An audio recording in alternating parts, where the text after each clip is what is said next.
Hey, what's up, party people? You have Survivor Teek. I'm a little bit out of breath and a little bit tired. I'm here hiking Ensign Peak in Salt Lake City, so definitely an interesting city. Getting some weird stares. I don't know if it's because either because I'm brown or because I have this big unkempt beard going on right now, but I'm sure it's one of the two. Here, I'll try to show you guys the view. Yeah, I'm still working my way to the top of the peak, and then I'll be able to have a nice view, panoramic of downtown, but decided to take a break and chat Survivor. So week 11, the first thing to mention is Jeff's obsession with game theory.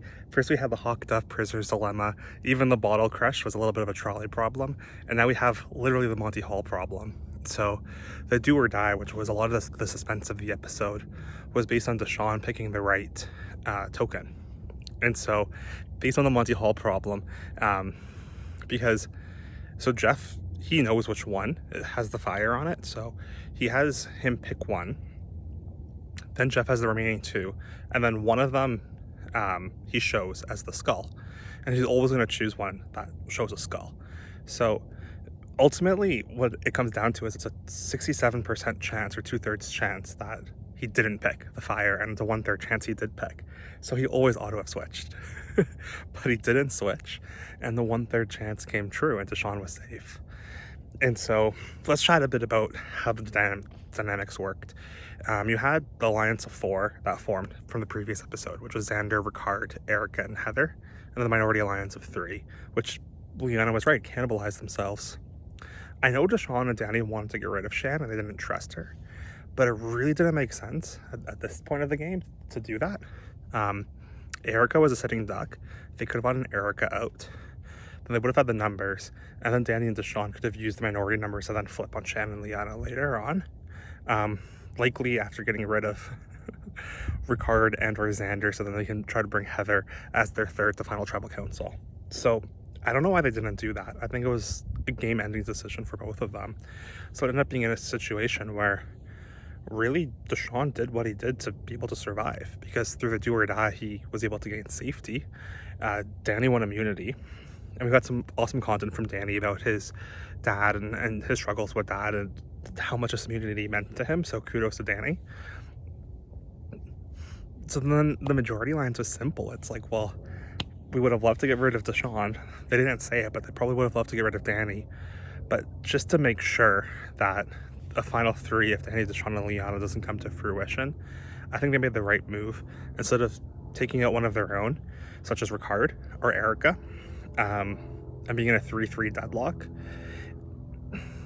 it's tricky because, like, if they would have been able to trust Xander a little bit more and for him to use his additional vote later on, it could have made sense, at least for Xander, to cannibalize either Ricard or Erica, but it seemed like Xander he had no trust with Liana, so the only one person who had the actual tools to be able to have that tight 3-3 split and then still use that additional vote to be able to get the 4-3 majority next round was Xander. And so it didn't seem like there was a pure bottom in that alliance of 4, and I think they really formed to be able to get through the next few immunities to try to get rid of Danny and Deshawn, who could be presumptive favorites in this season. So that's how it went down, and so Liana got voted out. Liana's game was burnt the moment she tried to steal Evie's, or I think it was Xander's idol or Evie's idol?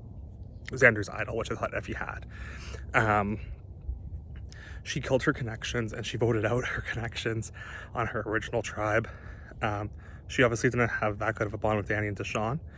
And then beyond that, she ratted out Danny and Deshawn to Shan, and Shan ratted that out to Ricard, and so they just didn't have Liana didn't have anybody else to trust. She didn't have any bond with Erica or Heather, so she was just kind of the person who left because she had no one else to work with. So moving forwards, it'll be interesting to see how things play out. I really think Erica is kind of in a bit of a power position now, because Erica and Heather can choose to move either with Danny and Deshawn or with Ricard and Xander. She has that flexibility. It probably makes sense for her to work with Danny and Deshawn next tribal. That's probably what she was thinking. She probably thought it was one episode too early to turn on that newfound alliance of 4. So she'll probably work with Danny and Deshawn and play a bit of a flipper game back and forth to try to get rid of the targets and threats on each until it's really just her, Heather, and then probably someone like Danny at the end. So Heather has no win equity. Xander is in a really interesting spot with the idol. Assuming that Final 6 is the last time to use it. I don't know if that's true. It could be Final 5. He just has to use it, win immunity, and then win the fire making Final 4. And then he makes it to the end and likely wins. That's probably his gameplay. He probably needs to get rid of Ricard on his way there somehow. Ricard's strategy is to get rid of Xander. And I think if he gets rid of Xander, he wins, as long as he makes it to the end. So I think we have pretty clear gameplay from Ricard as well. When it comes to Danny and Deshawn, I think their strategy is a little bit weaker moving forwards.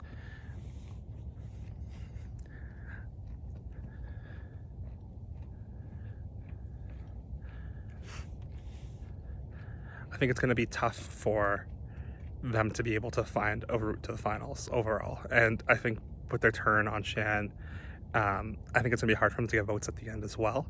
I think they're going to have to somehow bring Heather, but how are they going to do that? They're probably going to have to work with Erica and Heather and try to oust Erica in Final 4, which would probably come down to immunity and fire making. So that's likely their only real strategy, because they need to get rid of Ricard and Xander there. In terms of Danny versus Deshawn, I think Danny might have the upper hand strategically, just because Deshawn's been seen as someone who's a bit more tumultuous, emotional, and he had a pretty bad episode in terms of blowing up at Ricard and trying to eat crow for that afterwards. So sorry for the pause there, someone was just walking by me, but yeah, we'll see how things play out. It seems like there's one more episode before the finale. I'm here in beautiful Utah, but we'll chat probably once I'm in Idaho on the contenders as well. So I'll get to the peak, I'll take some nice photos, and I'll see you next week. Cheers.